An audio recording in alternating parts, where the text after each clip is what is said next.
Welcome my dear students. Today we are going to start new chapter, 9th chapter, a bicycle in good repair. यानी एक bicycle की अच्छी मरम्मत या एक बाइसिकल की अच्छी रिपेयरिंग. ठीक है, जैसे हम लोग अपनी बाइसिकल को सही कराते हैं ना, तो चैप्टर बहुत ही मज़ेदार है, कॉमेडी है. और इस चैप्टर में आप पाएंगे कि कोई व्यक्ति किसी चीज़ में परफेक्ट नहीं होते हुए भी वो किस तरीके से चीज़ों में टांग अड़ाता है. ठीक है, तो अच्छी कॉमेडी है, अच्छी स्टोरी है. If you wish to go on a long bicycle ride, अगर आप एक अच्छी बाइसिकल राइड पे जाना चाहते हैं, the bicycle should be in good condition. तो आपको पता होना चाहिए कि सबसे पहले हमारी जो साइकिल जिससे हम जाना चाहते हैं वो एक अच्छी कंडीशन में हो. इफ़ पॉसिबल, अगर संभव हो, an expert mechanic should overhaul it, और एक अच्छे मैकेनिक से ही उसको सही करवाना चाहिए. But what happen if the machine has a wheel of its own and the mechanic knows next to nothing. तो अब देखिए इसमें क्या होता है, स्टोरी में आगे देखते हैं. A bicycle in good repair, यानी बाइसिकल की एक अच्छी मरम्मत. ठीक है. A man I knew proposed one evening we should go for a long bicycle ride together on the following day and I agreed. यानी एक व्यक्ति ने मुझे कहा कि शाम को कहा कि अपन एक अच्छी लॉन्ग बाइसिकल राइड पे चलते हैं, एंड आई एग्रीड, और मैं राजी हो गया. आई गोट अप अर्ली, मैं जल्दी उठा. For me I made an effort and was pleased with my self, मैं जैसे तैसे निकला. ही केम हाफ एन आवर लेट, वो कम से कम हाफ एन आवर लेट आया. I was waiting for him in the garden, मैं उसके लिए गार्डन में वेट कर रहा था.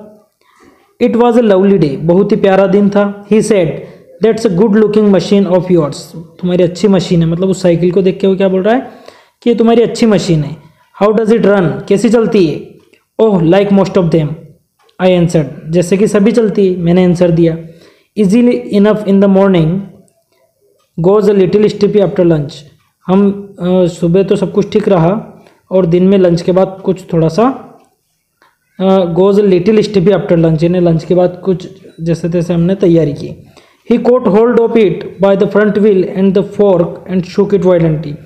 अब वो जो व्यक्ति आया था उसने क्या किया, उसने फ्रंट व्हील जो बाइसिकल का होता है ये वाला, उसको पकड़ा और जोर से उस ये जो फोर्क रहता है इसको और व्हील को पकड़ के शुक इट वायलेंटली, यानी उसको बहुत ही भयंकर तरीके से हिला दिया.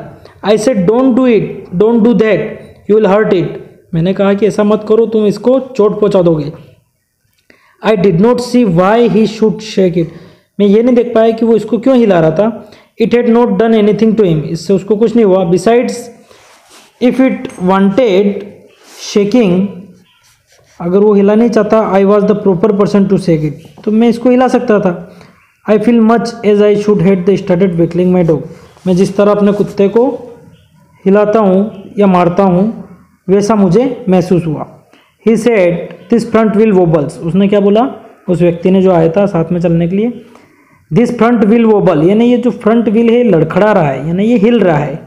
I said it doesn't if you don't wobble it, मैंने बोला कि ये नहीं हिल रहा है, अगर तुम इसको नहीं हिलाओगे तो नहीं हिलेगा. I didn't wobble, it didn't wobble as a matter of fact, वो वाकई में नहीं हिल रहा था. Nothing worth calling a wobble, उसको सिर्फ ऐसे ही बोलना था कि ये हिल रहा है, मतलब ऐसे ही चेक कर रहा है, जैसे कि उसको एक तो जोरदार तरीके से हिला दिया और फिर क्या बोल रहा है कि ये वाइब्रेट कर रहा है. ही सेड दिस इज डेंजरस, उसने बोला ये बहुत खतरनाक है. Have you got a hammer, क्या तुम्हारे पास हथौड़ा है. आई ओट टू हैव बीन फर्म, मैं थोड़ा टाइट होके बोला. But I thought that perhaps he really did know something about the business, पर मेरे को थोड़ा ऐसा लगा जैसे वो जानता होगा कुछ इस चीज़ के बारे में. I went to the tool shed to see what I could find, मैं टूल शेड की तरफ गया और मैंने सोचा देखो यहाँ कुछ मिलता है. When I came back he was sitting on the ground, मतलब वो टूल शेड में जो है ऑथर वो हथौड़ा वगैरह कुछ ढूंढने गया कि चलो कुछ मिल जाए तो मैं लेके आता हूँ. इतने में जब वो आया, when I came back he was sitting on the ground, मैं जब आया मैंने देखा वो ग्राउंड पे बैठा है. With the front wheel between his legs, front wheel उसके टांगों के बीच में है. He was playing with it, वो इसके साथ खेल रहा है. ट्विडलिंग इट, ट्विडलिंग मतलब इसको घुमा रहा है. राउंड बिटवीन हिज फिंगर्स, उसकी उंगलियों के बीच में उसको घुमा रहा है.